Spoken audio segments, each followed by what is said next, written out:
السلام عليكم ومرحبا بكم معايا فيديو جديد. نتمنى ان شاء الله يا ربي تكونوا كاملين بخير وعلى خير، والله يرزق الصحه والهنا والتيسير للجميع يا ربي. معكم مريم من مريم كيتشن. الفيديو اليوم كما تشوفوا معايا جيت نشارك معكم برياني باللحم. واحد المذاق الصراحه تيجي رائع، طريقه سهله وسريعه والمذاق خرافي. البنه والروائح والحبه ديال الرز، كل حبه معزوله على اختها. اللي جربوا ما باقيش ياكل برياني على برا، لان الصراحه تيجي احسن من المطاعم.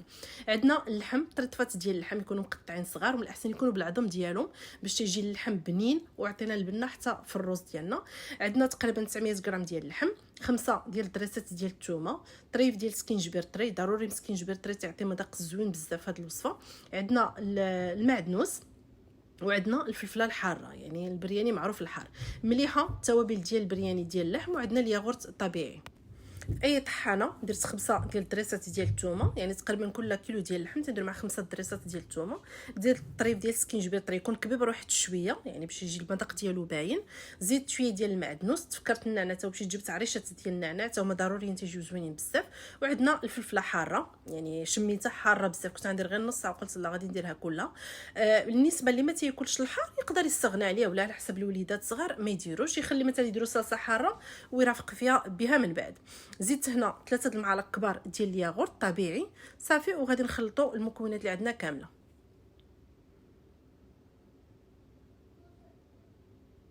من بعد ما تخلطت غادي نزيد مليحه، دائما على حسب الذوق، درت تقريبا معلقه صغيره ونص ديال الملحه، ومن بعد تنقادو من بعد فاش نزيدوا الرز هذا تنذوقوا المليحه ونزيدوا اللي بغينا. غادي نزيد 2 معالق صغار عامرين مزيان ديال التتبيله ديال البرياني ديال اللحم، كاينه ديال اللحم كاينه ديال الدجاج. كل كيلو تنديروا معلقه كبيره عمرها مزيان. الا ما كانش عندنا نستعملوا التوابل ديالنا اللي في الدار، الابزار، سكينجبير، شويه ديال الفلفله حمراء، شويه ديال الخرقوم، شويه ديال القريفه، واحد شويه ديال القرفه، شويه ديال القرنفل، يعني كلهم هذوك التوابل اللي تيكونوا يعني الريحه ديالهم مجهده شويه شويه، ونتبلوا بهم اللحمه ديالنا. هنا زيت واحد شويه ديال الخرقوم وشويه ديال الفلفله حمراء، غير باش يهرسوا لي اللون الخضر ديال الربيع مع الفلفله الحاره، يعني معلقه ما خداماش هنا خص اليد. صافي غادي نخلطو مزيان. اللحمه ديالنا ضروري ما كلها تلبس ويدخل فيها التتبيله مزيان. معروف ان الياغورت يعني كيفتي وكيرطب اللحم. بالنسبه للدجاج معروف كل ما بيتناه ولا كل ما بقى في التتبيله مده طويله تيكون احسن.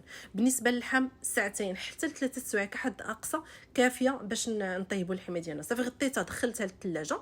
هنا عندي البصله، نستعمل تقريبا 3 الحبات ديال البصله، الحجم ديالهم متوسط، او نستعملوا 2 حبات المهم اللي بغينا. زدت عليهم مليحه ونخلطو مزيان باش البصله تفقد الماء ديالها، ضروري ما تفقد الماء ديالها. تنديرها هكا في الفوطه ونخليها تقريبا واحد نص ساعه حتى كتكون، لان الا خليناها في البول هذاك الماء كامل تيهبط لتحت يتجمع تتبقى البصله في الماء. حنا خصنا البصله تنشف من الماء باش ملي كنقليوها تيبقاو هكاك الخويطات ديال البصله واقفين وفي نفس الوقت مقرمشين، يعني كتبقى ديك التقرميشه زوينه في البصله. هنا الفوطه يعني لقيتها فزكات واحد شويه، يعني بهذاك الماء اللي تلقاتو البصله كامل تحيد.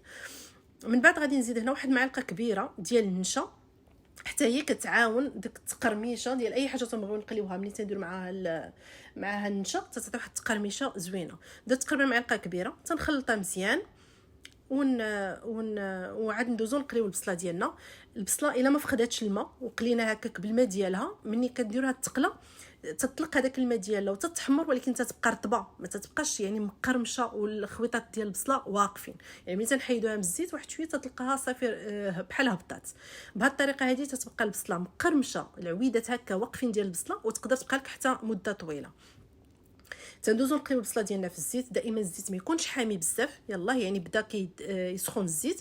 تنديروا البصله نغطيوها هكا كلها تغطى بالزيت وما نقيسوهاش حتى كتبدا تتحمر، عاد تنبداو نحركوها هكا. الا كانوا شي طريطفات مازال ما محمرينش مزيان وتنحيدوها، لان الا كان الزيت حامي بزاف غير تنديروا البصله تاخذ اللون تنخرجوها برا شويه تلقى البصله لاويه ما مقرمشه ما والو، يعني بحال غير تصهدات في الزيت. على داكشي ضروري ما تكون البوطه يعني الزيت ما حاميش بزاف. ومني تنديروا البصله تنخليو البوطه يعني متوسطه واحد شويه. صافي غادي نحيدوا هكا القليه الاولى ونديروا القليه الثانيه بنفس الطريقه، نخليوها تتقلى مزيان وتحمر، عاد نحيدوها من الفران. ضروري ما نديروها في هكا في الورق ديال اللي تستعمل في الكوزينه ديالنا اولا الفوطه باش يعني تشرب هذاك الزيت اللي تيكون زايد. في طنجره اللي غادي نطيب فيها اللحم. من الاحسن تكون الطنجره واسعه واحد شويه باش ملي كنديروا الرز كيجي موزع على الصوص اللي كطيب فيها اللحم كامله. درت هنا تقريبا 1 معلقه زيت الزيتون مع 2 معالق ديال زيت نباتي، نقدروا نستعملوا اللي بغينا اما زيت الزيتون ولا زيت نباتي. درت هنا وريقات ديال الغار، شويه ديال الهيل، شويه ديال القرنفل، والنجمه ديال اليانسون اللي كنسميوها في المغرب بالباديان. تنديروا مكاك في الزيت ونحطوها فوق البوطه غير حتى كيبدا يحمى الزيت وكتشمي هذيك الريحه ديال المنسمات اللي درنا، يعني تتبدا تطلق الريحه ديالهم مع الزيت. ما نقول لكمش على واحد الروائح غزالين بزاف. صافي تنديروا هكاك الطرطفات ديال اللحم ديالنا ونخليوهم، يعني نبداو نقليوهم في الزيوته واحد شويه، واحد 5 ديال الدقائق حتى تقلى لينا اللحيمه مزيان كما تشوفوا معايا. هكا يعني تيتشربوا التوابل كلها مع بعضها. صافي غادي نزيد عليها المياه، نفس البول اللي كان بقات لي فيها التتبيله زدت عليها تقريبا واحد شويه الماء، تقريبا المجموع زيد 2 كيسان د الماء على حسب اللحم. يعني كما تشوفوا عندي اللحم طرطفات صغار ماشي بزاف، يعني ماشي كبار دا غير تيطيبوا. درت لهم تقريبا 2 كيسان ديال الماء وغادي نغطي الطنجره ونخليها على عافيه متوسطه حتى كيطيب لينا اللحم، لان ما خصناش ما يكونش عندنا الماء بزاف في هذه الوصفه هذه.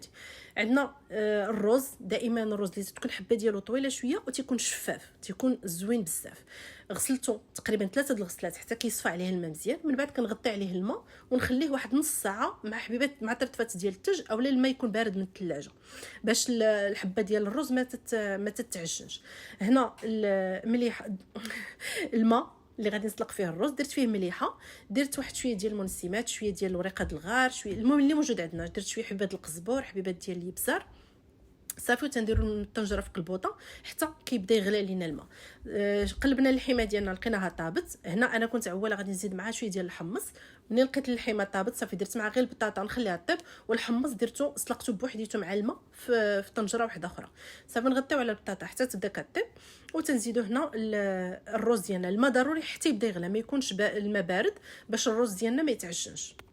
في مغليان تنديروا الرز تقريبا بالضبط خدا ليا 8 ديال الدقائق، يعني يلاه حتى كيغيب طلع فيه الغليه ويعاود. الحبه ديال الرز ملي تنقيسوها مازال رطبه يعني رطبه شويه من الجناب، ولكن مازال قاصحه شويه من الوسط، ما تكونش طايب 100%، بحال نقولوا 90% طايب باش يكمل لينا هذيك 10% مع المريقه وما يتعجنش لينا الرز. هنا صافي كما بان لكم الرز بدا تيتنفخ، صافي حيدتو درتو في الشبكه يستقطر. تنشوفوا هنا المريقه ديالنا، البطيطه حتى هي طابت. تنجهدوا البوطه نخليها تنشف واحد شويه لان ما بغيتش يبقى فيها الماء، خاصها توقف في الزويته ديالها. صافي هنا غادي نزيد الحمص اللي سلقته مع مليحه. هنا اللي ما بغاش يدير لا بطاطا لا حمص راه ماشي ضروري يديرو. صافي اللحيمه مني طيب غادي نزيدوا عليها البصيله وشويه ديال الربيع وشويه ديال الرز. هما في يعني هذه الوصفه كاين اللي كيدير فيها الحمص مع شويه البطاطا وكاين اللي ما تيديروش، يعني انت واللي بغيتي. انا غادي نزيد نص الكميه ديال البصله اللي قلينا. هاد البصلات صراحه تجي بنينه بزاف ونقدروا نوجدوا كميه كبيره وتتبقى مده طويله، نقدروا نستعملوها بزاف صراحه. هاد الوصفات تعطي مذاق زوين. خليت هنا تقريبا واحد 5 ديال الدقائق باش يشرب لي الحمص شويه من هذاك المريقه، وحتى زادت نشفت مزيان ما بقاش فيها الماء. من بعد زدت عليها شويه ديال المعدنوس طري، وغادي نزيدو الرز اللي سلقنا. كما قلنا الرز ما يكونش طايب بزاف، يعني الله بدا يطيب نحيدوهم فوق البوطه.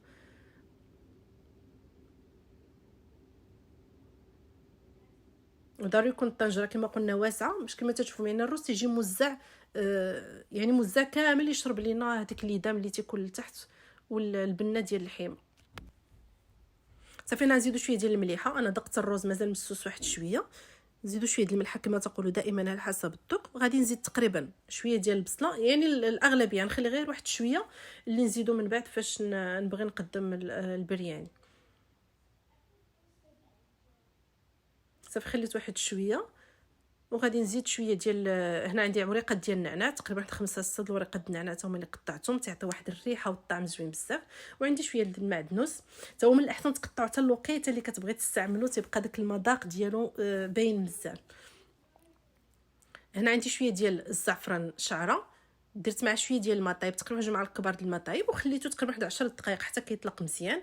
تيعطينا اللون الصفر الزوين في الرز ديالنا، وحتى المذاق ديالو كيكون زوين بزاف.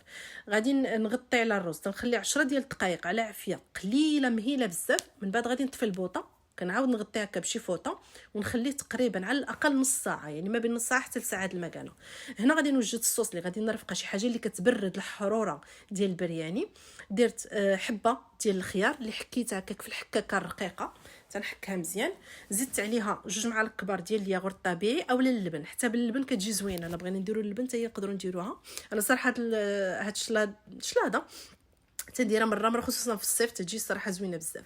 زدت عليها واحد الحكه ديال الزعتر، صافي نخلطوها مزيان تنغطيوها وتنديروها في الثلاجه حتى الوقيته اللي كنبغيو نقدموها. صراحه تجي منعشه بنينه وداك المذاق ديال الزعتر، والبروده ديالها كتبرد لينا داك الحر اللي تيكون في الرز.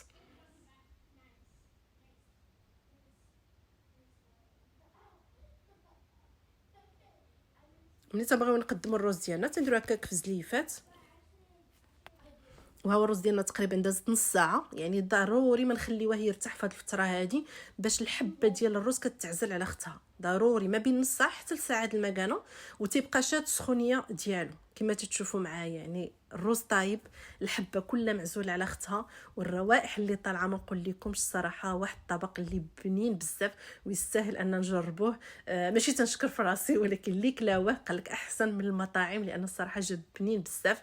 وكما تقولوا دائما اي حاجه مصايبينها في الدار كتكون احسن من ما ناكلوها على برا. صافي تنقدموا الطبق ديالنا كما تتشوفوا. اللحيمه تجي مشحره، واحد التحميره فيها زوينه بزاف، والمذاقات اكيد راه كلهم غزالين. زيد شويه ديال البصيله اللي خليتها مقليه هكا على لوجه، وغادي نزيد شويه ديال المعدنوس غير على ود اللون، وتنقدموا الطبق ديالنا. ما نقول لكمش الصراحه تيجي بنين بزاف، واللحيمه حتى هي رطيبه ودايبه صراحه تجي رائعه. شكرا لكم بزاف على المشاهده ديالكم، على مشاهدتكم، على وقتكم. اللي كيشاهد القناه لاول مره مرحبا بكم، ضموا للقناه وضغطوا على زر الجرس يوصل لكم الجديد. وان شاء الله مع فيديو جديد وصفه جديده، في امان الله.